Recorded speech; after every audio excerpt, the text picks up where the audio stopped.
Welcome back. Don Carvajal Café is a specialty coffee roaster based in the South Bronx, and they're seeking to bring a public roasting room to our borough in the near future. Joining us to share his cafecito story is Hector Castillo Carvajal, founder of Don Carvajal Café. Welcome, Hector. Thank you so much for joining us today. Thank you for having me. It's an absolute pleasure. Of course. So, to start, for those who are not familiar, can you just tell us about Don Carvajal Café?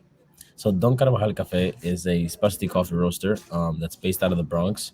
We currently host our operations in Queens, and we basically work with partners all throughout the world. So Dominican Republic, Colombia, Costa Rica, Brazil, and we bring coffees here raw, right, in the coffee sacks, and we roast it, we pack it, and we distribute it to supermarkets, farmers markets, local coffee shops, and we do e-commerce. So we sell to people throughout America, and it's all based out of the Bronx. So that's currently where we're at. Yeah. Nice. Thank you so much for sharing. So, I did read on your website that Don Carvajal Café was born out of a college project and it Yep. became a business. Was it in a business class? What was the prompt that started it all for you? Yeah. It was a business marketing class. So it was one of those things where I was interested in coffee. I had one really good cup of coffee, and I was like, I kind of like this. This is very different than what people are used to. And when I went back to this happened during winter break, and I just got curious. I started looking up coffee and learning more about the industry. Then I went back to college, and for the spring semester, our professor said we needed to create a business plan and a marketing plan. And I was just like, well, professor, I've kind of been researching something about coffee. Can I make a coffee company for this business plan and marketing plan? And he was like, yeah, as long as your team members are okay with it, I'm open to it. And then I presented it to them. I was like, listen, guys, I have some research. Okay. I kind of got a good grip on this, and we should do it. And they were okay with it. And then we did it. And ending of the term, we presented it. Nosotros dimos una vuelta a bandeja. You know, if you're from the Bronx or Dominican culture, you would understand the little tray with the little coffee cups.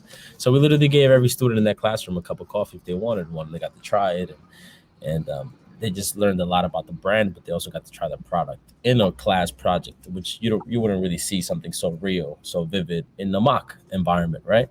Wow. But to me, I took it as serious, and people really liked it and enjoyed it. And at the ending of the presentation, somebody raised their hand and was like, "Yo, can I buy one of those bags at the front of the class because you have real bags with real beans in it?" And I was like, "Sure."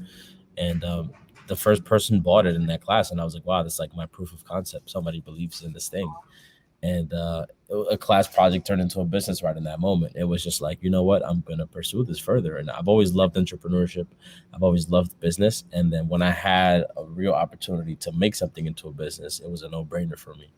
So Wow. yeah. Then I went That, to my dorm and got it rocking. that is an amazing story of an inception, from college project to full-fledged business. And congratulations, for taking Thank it you. this far. And so I'm curious, who is Don Carvajal, the man in the logo?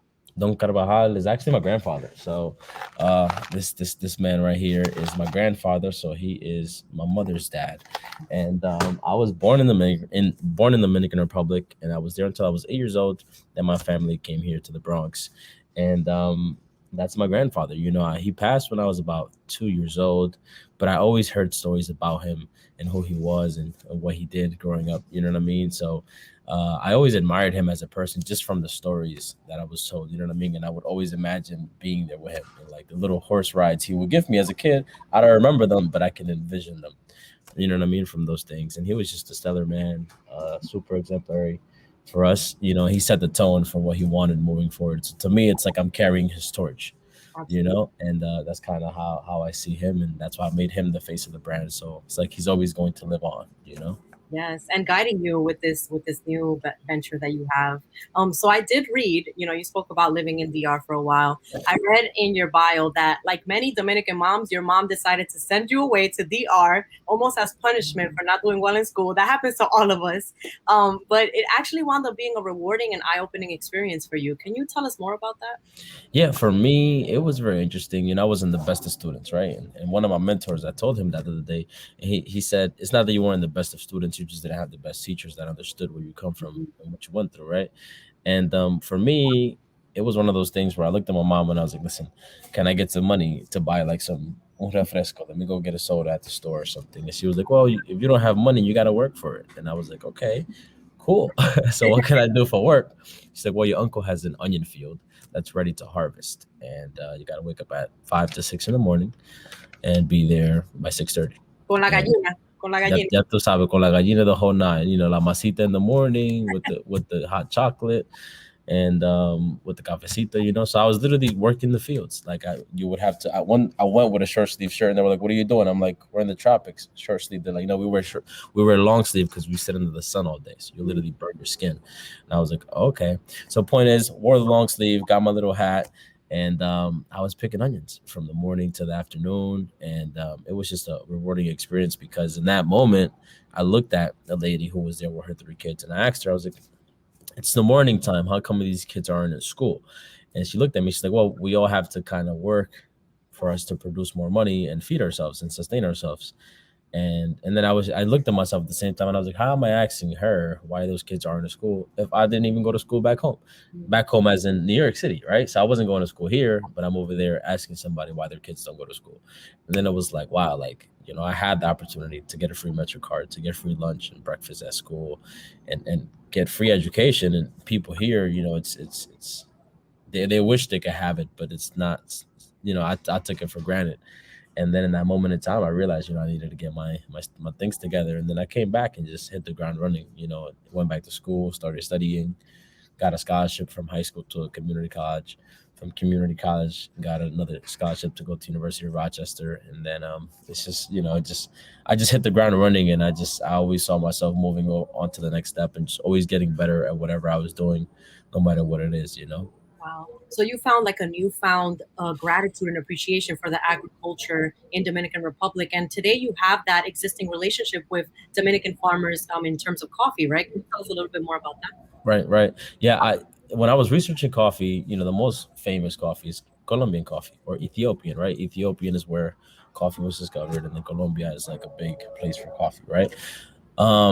But I was just like, where does Dominican Republic fit into this? You know, yo soy dominicano. I come from a agricultural background. That's what my grandfather did. That's what his father did. And it was just like, how come the Dominican Republic doesn't fit into this pie of specialty coffee?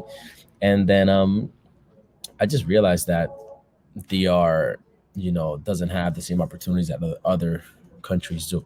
Like in Colombia, maybe they incentivize farmers more. You know what I mean? But in DR, they really don't. The government doesn't really do programs for people like that. But there's farms that do it, and there was something called La Roya, which it was like COVID but for coffee. La Roya, and it would rust the leaves of coffee Oh, trees and wow. kill them. So it was literally COVID but for coffee. And it's a crazy example to make, but it's literally what it was. It would just kill the coffee plants. And then when that happened in DR, farmers couldn't really come back from that hit. You know, they couldn't reinvest more money because their investment money was the crop that they were going to harvest.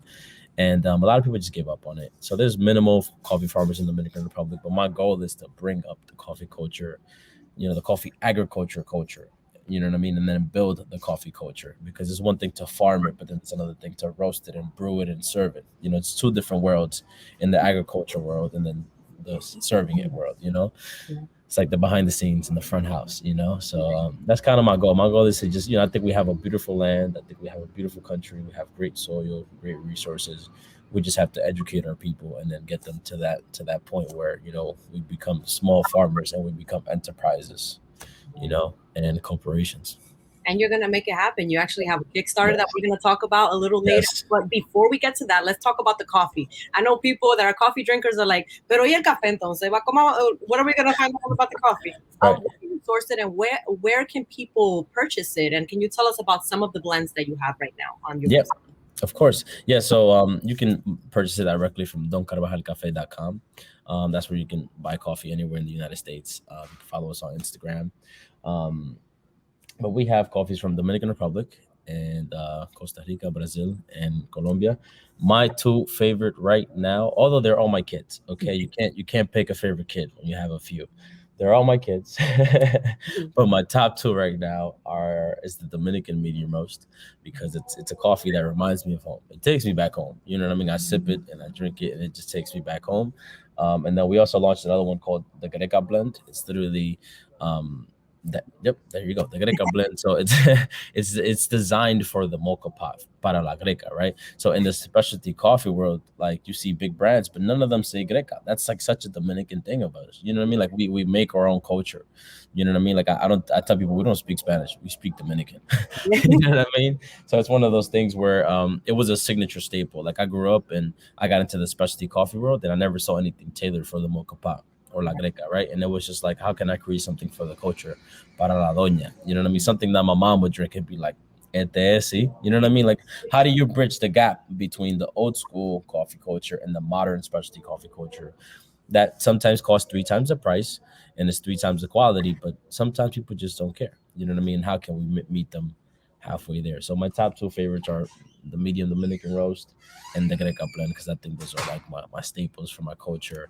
You know what I mean? As you can see the flag right here, I'm like repping it. So it takes me back home. You know, it takes me back home. I love that. Yeah. My grandma used to make coffee in a little, like, la cosa que parecía una media, like a sock, that Yep. thing, Yep. and also the greca all the time. So we definitely recognize that in our culture. Without further ado, just share your goal and vision for bringing a public roasting room to the South Bronx, and also share your Kickstarter so that people can also support you today. Definitely, definitely. So yeah, my goal, I think that there's coffee roasting operations happening. There's specialty coffee shops happening everywhere except the Bronx. You know what I mean? I think that I'm a kid from the Bronx. I roast somewhere else, but I want to bring it here. I want to create more jobs, more opportunities, and more skill sets to people of the Bronx. You know what I mean? I actually went to community college in Manhattan. You know what I mean? And I went to my senior college upstate. You know what I mean? And for me, it was always like, why did I have to leave the Bronx? You know? So my goal is to bring a roasting space and cafe here to the Bronx and just create more opportunities for the community. You know, we don't really need to go out. I just want to bring it back home and provide opportunities. You know, within the coffee world, it's so huge. It's a $300 billion industry, and I think that there's a piece of the pie for everybody. And I just want to create accessibility to that world. You know, so our goal is to open up the first public roasting space. Public as in people go walk in and explore and learn more about specialty coffee, and then we'll have a cafe at the front where we'll be doing events, education activities, and do co-roasting for people who are interested in getting into the to specialty coffee world. Perfect. Thank you, and best of luck, Hector, with everything. His Kickstarter link, we can put it up right now on our page, on our on the page. It's biglinktO/DCC. And I just wanted to mention that I learned not so long ago not to mention your competition, but I learned that Café Bustelo was found in the Bronx. I didn't know that. It was founded in the Bronx. Yep, it was founded in the Bronx a really long time ago. That to me was crazy. So was Haagen Dazs. That was crazy to me.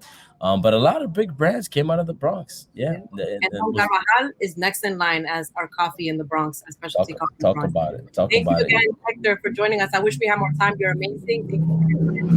Thank Thank you for having me. It's a pleasure. of course.